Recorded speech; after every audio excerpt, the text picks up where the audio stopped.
Ya, kita lanjutkan diskusi pemirsa. Kalau tadi dari pihak Kementerian PPPA sudah membuat beberapa strategi yang harapannya implementasinya ke bawah juga bisa maksimal. Tapi dari PGRI sendiri, kalau kita lihat juga banyak juga kasus-kasus serupa, aksi perundungan bullying yang juga terjadi bahkan di wilayah sekolah, begitu loh Mas. Ya.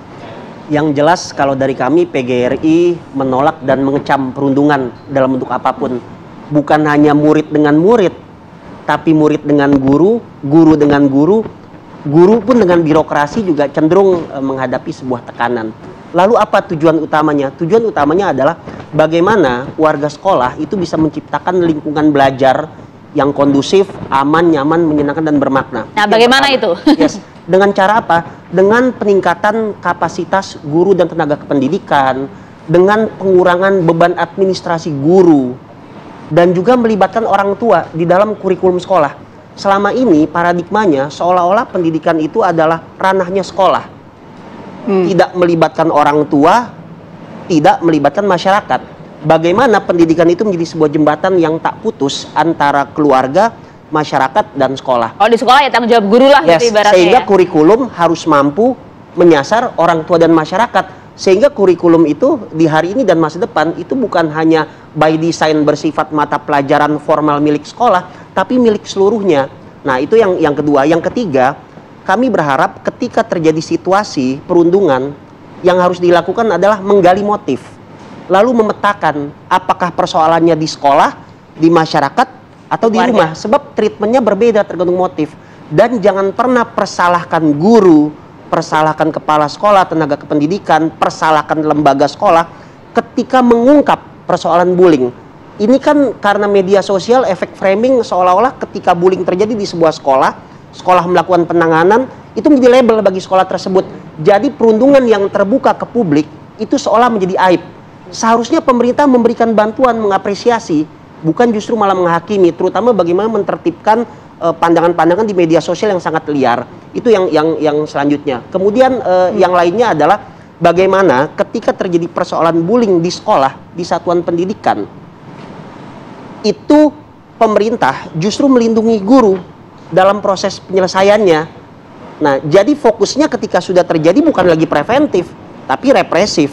Nah, dukungan terhadap birokrasi misalkan kepada guru itu harus dilakukan, dan dengan sistem zonasi ya sebetulnya mudah saja untuk melakukan sebuah jembatan penghubung antara sekolah, orang tua, dan masyarakat. Karena secara otomatis siswa yang bersekolah di satuan pendidikan itu berasal dari warga sekolah. Namun ini tidak akan pernah bisa terjadi apabila beban administrasi guru, beban kurikulum yang masih berbasis kepada mata pelajaran, kepada pengetahuan itu membelenggu. Nah, akibatnya apa? Pendidikan kembali kepada proses yang sebelumnya, transfer pengetahuan tapi sama sekali tidak menyentuh nilai. Jadi sistem pendidikan kita sepertinya harus kita dekonstruksi, lalu kita arahkan menuju ke sebuah orientasi bahwasanya pendidikan karakter itu menjadi fokus utamanya. Oke, baik. Seperti itu. Mbak Ajeng gini, Ya. dalam beberapa kasus ya saya pernah mengalami, bukan pernah mendengar juga ya, pernah tahu begitu bahwa ada cara pandang yang dianggap gini, bercanda, namanya juga anak-anak. Iya. Mereka ada masanya bercanda gitu. Ya betul gitu. Betul, iya. Tapi kan ketika dalam kondisi seperti ini memilih dan memilah menjadi hal yang penting ya Mbak Ajeng ya. Gitu. Penting sekali. Dalam pandang orang tua nih ketika itu bercanda doang dan Ya. itu udah bullying. Mana yang harus dibedakan? Memang perlu pemahaman mengenai definisi bullying itu sendiri. Karena ketika kasusnya ketidaksengajaan, tentunya bukan bullying. Tapi ketika ada perilaku agresif yang disengaja dan berulang itu adalah indikasi dari bullying. Jadi untuk kasus-kasus tertentu, kalau misalnya ada yang bilang, namanya juga anak-anak, namanya juga bercanda. Ya satu tadi yang perlu dikuatkan, apakah ini memang terjadi tanpa sengaja, atau sebetulnya memang sudah sengaja untuk dibuat seperti itu. Nah, tapi mohon maaf yang kadang ini juga mungkin kritik juga buat tenaga pendidikan. Ada beberapa kasus yang kita dengar ketika justru pihak sekolahnya menyampaikan gitu. Iya. Wah, ini namanya juga anak-anak lagi bercanda. Udah biasa di sekolah dan lain-lain. Nah, artinya kan pemahaman itu belum merata juga Mbak Ajeng. Iya, pemikiran dan kembali lagi masalah edukasi bullying itu sendiri saya rasa belum tertanam baik dari pada pihak sekolah maupun dari pihak orang tua maupun anak-anak sendiri.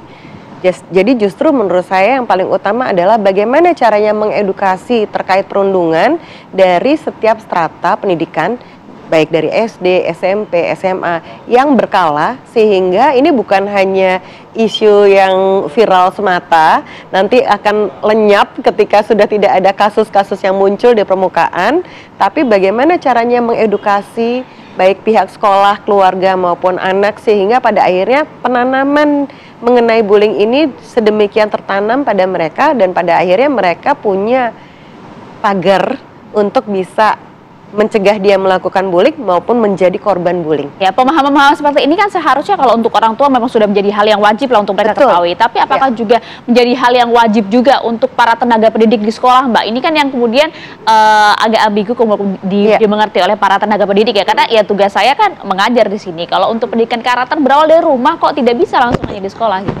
Tapi menurut saya semua pihak seperti yang tadi dikatakan oleh Mas Rian mengenai bahwa ada pihak sekolah, ada pihak orang tua, keluarga, dan juga masyarakat. Jadi kalau ketiga komponen ini bisa bersinergi untuk mencegah terjadinya perundungan, saya rasa ini akan menyebabkan kasus-kasusnya juga akan berkurang. Oke, saya mau ke Pak Nahar ya. Pak Nahar, kita bicara soal edukasi begitu ya, dimulai dari keluarga. Katakanlah misalnya yang baru mau menikah begitu Pak Nahar ya, gitu. Sebagai warga negara nih Pak Nahar, berhak nggak sih misalnya katakanlah saya begitu meminta kepada pemerintah begitu, tolong saya diedukasi yang benar dong gitu, soal pendidikan karakter, kemudian pendidikan anak, sehingga menciptakan keluarga yang harmonis, sehingga mengerti dari beragam aspek untuk menghindari bullying ini Pak Nahar. Dan sarananya kemana gitu Pak? Iya, tadi sebetulnya tadi ya sudah fokus bahwa ini persoalan bukan tidak oleh satu tanggung jawab satu pihak, bahwa ketika bicara soal melindungi anak, melindungi korban bullying gitu ya, perundungan, tentu harus terlibat banyak pihak di samping anak itu sendiri, keluarga maupun masyarakat. Nah, ketika harus dimulai dari sebelum nikah, tentu ada tahapan-tahapan, kan ada tahapan pernikahan di mana calon pengantin diberikan pemahaman, lalu kemudian diberikan pengetahuan yang baik, sehingga tadi bahwa memang niat pernikahan itu adalah sesuatu yang luhur, yang memang harus dilaksanakan dengan baik, dan kemudian nanti ketika misalnya mendapatkan keturunan juga ini sudah disiapkan secara matang gitu ya, sehingga nanti akan meminimalisir dampak-dampak yang tidak kita harapkan. Ya, dan juga kasusnya kan kalau kita lihat yang sebenarnya bikin miris adalah begini ya Pak, ya saya saja yang kemudian belum punya anak gitu ya, udah miris banget, apalagi Mas Bayu dan lain-lain gitu kalau lihat insya Allah ya. Jadi worry sendiri gitu kan. Angkanya terus meningkat Pak ya. Jadi terakhir Pak, implementasi yang tadi strategi yang cukup matang yang dibuat oleh Kementerian PPPA ini bagaimana kemudian bisa ditarik ke bawah, implementasi di lapangannya juga maksimal gitu loh Pak. Iya, jadi ini kan ketika bicara soal perlindungan anak tadi ya, pihak-pihak yang harus bertanggung jawab itu keluarga, masyarakat, ada sekolah gitu ya, lalu kemudian juga ada pemerintah. Nah, tentu ini harus diimplementasikan dengan sebaik-baiknya oleh semua pihak tadi, dan kita berharap bahwa ketika semua pihak melakukan tugasnya sesuai dengan peran masing-masing, kita berharap ini bisa sebagai upaya pencegahan terjadinya kasus-kasus yang muncul. Sebetulnya meningkat, angkanya memang meningkat, dan ini juga didorong agar orang mau melapor gitu ya. Angka ini berkontribusi dengan sekarang ini kan sudah mulai berani melapor lebih baik ketimbang tidak melapor, karena kalau tidak melapor kasusnya tidak diproses, lalu kemudian juga tidak ada intervensi pemulihan gitu ya. Jadi ini membuat itu yang harus digarisbawahi sebenarnya ya Pak ya.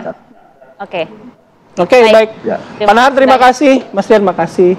Pak Ajeng, makasih. Pak Ari juga tadi sudah bergabung bersama kami. Terima kasih waktunya.